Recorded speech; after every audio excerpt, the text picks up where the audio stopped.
I've seen many people step into retirement with a quiet fear behind their smile, not because they didn't save enough, not because they didn't work hard, but because they carried too many things financially and emotionally into a life that was meant to be simpler. I remember an older gentleman in Omaha once telling me, "I retired, but my habits didn't." That stayed with me. Warren Buffett has always said that the best decisions in life are often about what you don't do. And when it comes to retirement, what you stop buying can be just as powerful as what you invest in. This isn't about cutting corners, it's about clarity. Over the years, I've watched smart people, teachers, engineers, small business owners, make the same quiet mistakes. The good news is, once you see them, you can step around them, one at a time. I remember a couple I met down in Sarasota, Florida, Paul and Linda, both in their early 60s. Paul had been a commercial pilot, and Linda worked as a school administrator. They were kind, thoughtful people, proud of the life they'd built. They had saved carefully and looked forward to finally enjoying their golden years. Their dream was always to live near the coast, sun, sand, and no more snow. When I visited, they had just moved into a beautiful condo overlooking the water. "We finally made it," Paul said, smiling. In the driveway sat a gleaming new SUV. Inside, contractors were remodeling the kitchen. "We just want it the way we like it," Linda explained. They had streaming services, new furniture, golf memberships, all the trappings of the good life. But 6 months later, I got an email from Paul. He sounded worried. "We're spending more than we thought," he wrote. "The money's going faster than expected." I could feel the unease between the lines. They hadn't done anything wrong. They weren't wasteful. But what I saw was this: they had unknowingly brought their working life spending habits into their retired life. When you're earning a steady paycheck, certain comforts, weekly dinners out, impulse buys, seasonal upgrades don't feel like luxuries, they feel normal. But retirement income doesn't behave the same way. It's quieter, it doesn't bounce back after a splurge, and that's where the trap begins. Warren Buffett once said, "If you buy things you do not need, soon you will have to sell things you do need." It's a gentle warning, not about going without, but about waking up. Retirement asks a different question. What truly adds to my life now? And it turns out not all comforts do. I've seen retirees find incredible joy in simple routines, early walks, home-cooked meals, used books, a cup of coffee on the porch. I've also seen others chase the lifestyle they think they're supposed to have, only to feel more restless and unsure as the months pass. Paul and Linda eventually made some changes. They sold the SUV and picked up a used hybrid, canceled some subscriptions, postponed a second renovation, and something shifted. "We feel lighter," Linda told me later. "We actually have more time for each other." That's the thing. The comfort trap isn't about money, it's about distraction. The busier we are buying, the less space we leave for rest. If you're approaching retirement, one small step might be this: look at your past month's spending, not with guilt, just with curiosity. Ask, which of these actually brought me peace? Sometimes clarity begins there. There's a small shift that can change everything. I remember meeting Charles in Denver. He was 67 at the time, retired just a year earlier from a long career in engineering. Sharp mind, careful planner. He prided himself on making decisions based on logic, not emotion. We were having coffee at a quiet diner when he told me he had recently put a good portion of his retirement savings into something called a structured note. He said his financial advisor had recommended it, promised it had downside protection, a bit of market exposure, and in his words, Buffett would probably approve. I asked him if he understood how it worked. He paused for a second. "Not really," he admitted, "but it sounded safe." That's what caught my attention. I've heard this kind of thing many times. People step into retirement thinking they need to be more conservative, and they're right, but then they chase financial products that sound safe without really understanding them. Structured notes, indexed annuities, targeted funds with long names and big promises. Often they're marketed using words like protection, guarantee, and exclusive access. And yet, when I ask retirees to explain what they've bought, they usually can't.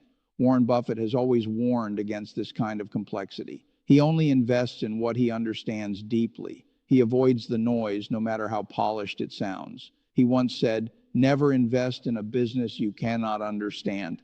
And I believe the same should be true for retirement. The danger isn't just the investment itself, it's the mindset that comes with it. The subtle belief that someone else must know better, that this product, this strategy, this trick will lock in your peace of mind. But peace of mind doesn't come from hidden fine print. It comes from clarity. Charles ended up getting nervous about that investment. He didn't lose his shirt, thankfully, but he pulled out early and paid a penalty for doing so. I just didn't like not knowing what was going on, he told me later. That's the quiet cost of complexity: doubt, stress, and second guessing. On the other hand, I've seen retirees with smaller portfolios sleep just fine at night because they kept things simple. A mix of broad market index funds, a small cash cushion, maybe a few dividend paying stocks they'd followed for years. Nothing flashy, but they knew exactly what they owned and why. If there's one small step I'd suggest, it's this. Before putting money into anything, try explaining it out loud in one sentence. If you can't, slow down, ask questions. Wait. Retirement is not the time to gamble on promises wrapped in big words. There's a different way to think about retirement investing, one that's boring but beautifully steady. But before we go there, there's another quiet money leak I've seen too often. A few years ago, I met a woman named Diane at a community center in Phoenix. She had recently retired from a long career in hospital administration, sharp, kind, and full of energy. She told me how excited she was to finally have time to catch up with the world, especially her grandkids who lived out of state. To stay connected, she bought a brand new smartphone, a tablet, and one of those high-end fitness watches that tracks everything from steps to sleep cycles. They all have the same brand name, she laughed, so I figured they'd work together. But when I saw her a month later, she looked overwhelmed. I can't figure out half of what these things do, she said. I'm constantly getting alerts, and I don't even know which device is making the noise. She had signed up for multiple apps, cloud storage, and streaming services, all with monthly fees. Some she didn't even remember signing up for. It reminded me of something Warren Buffett once said: "The chains of habit are too light to be felt until they are too heavy to be broken." But in this case, the habits were new, and yet the weight was already setting in. Diane wasn't alone. I've seen many retirees buy into the idea that they need to keep up, especially with technology. Grandkids are using video calls, games, and group chats, so naturally they want to stay involved. But too often, what starts as a desire to connect turns into a maze of subscriptions, updates, and devices that collect dust. I'm not against technology, far from it. I use it every day. But I've learned that not all tech adds value, especially in retirement. In fact, much of it can quietly subtract from your peace of mind. The irony is that Warren Buffett, one of the world's richest men, famously avoided investing in tech companies for decades, not because he was against progress, but because he didn't understand them well enough. When he finally did invest in Apple, he said it wasn't just a tech company, it was a product he actually used and understood. That's the key. Tech doesn't need to be avoided, but it needs to serve a purpose. Diane eventually simplified. She kept her smartphone, returned the tablet, and canceled most of her subscriptions. She chose one video app to talk to her grandkids and stuck with that. It's enough, she told me. I feel back in control. That's the quiet gift of retirement, being able to choose what adds peace, not just what adds noise. So here's one small step I often suggest. Before buying a new gadget or signing up for a new service, ask, will this truly make my life easier, or am I afraid of falling behind? That question alone can save hundreds of dollars and hours of stress. There's a more peaceful way to stay connected. It starts with asking one simple question before every tech purchase. But before we get to that, I want to tell you about a retired engineer I met who taught me something about houses. I once sat on the back porch of a man named Gerald, just outside of Austin, Texas. He was in his early 70s, recently retired from a long career as a mechanical engineer. His house was stunning: wide open land, mature trees, and a custom-built home that he had poured his heart into over the years. This place was my dream, he told me, and I could see why. It was beautiful. But as we talked more, his tone shifted. I love it, he said, but it's just too much now. He listed out the yard work, the roof repairs, the rising property taxes. The heating and cooling bills alone were getting harder to manage. And while his pension helped, he confessed that his free time didn't feel so free anymore. Some days I feel like I'm working just to keep the house running. That stuck with me. Warren Buffett still lives in the same modest home he bought back in 1958. He could own castles, but he doesn't. Not because he's frugal, because he's thoughtful. He knows a house can either give you peace or quietly drain it away. Over the years, I've seen many retirees fall into the trap of the forever project, fixing up one room, then another, buying new furniture, remodeling the kitchen, landscaping the yard. It's all done with good intentions to enjoy the home, to finally make it right. But slowly, the home begins to take more than it gives. What was meant to be a place of rest turns into a never-ending list of chores and costs. I met a woman named Sarah who retired to a small condo after decades in a big suburban home. She told me she cried the day she left the house her kids were raised in. But a few months later, she said something I'll never forget. I finally have space to think. The house doesn't talk to me anymore. That's the emotional weight people don't talk about. When we downsize, it's not just square footage we give up. It's memories, identity, and sometimes pride. But what we often gain is something harder to measure: lightness. Gerald eventually made a decision. He sold the house to a young family and moved into a smaller place closer to town. I miss the land sometimes, he told me, but I don't miss the work, and now I have more time to see my grandkids. The choice isn't always obvious, and it doesn't mean everyone should sell their home. But I've learned that peace in retirement often comes from asking a quieter question: is my home serving me, or am I serving it? If the answer feels heavy, it might be time to reimagine what home really means at this stage in life. There's a gentle way to think about your home in retirement. It doesn't start with money, it starts with one question.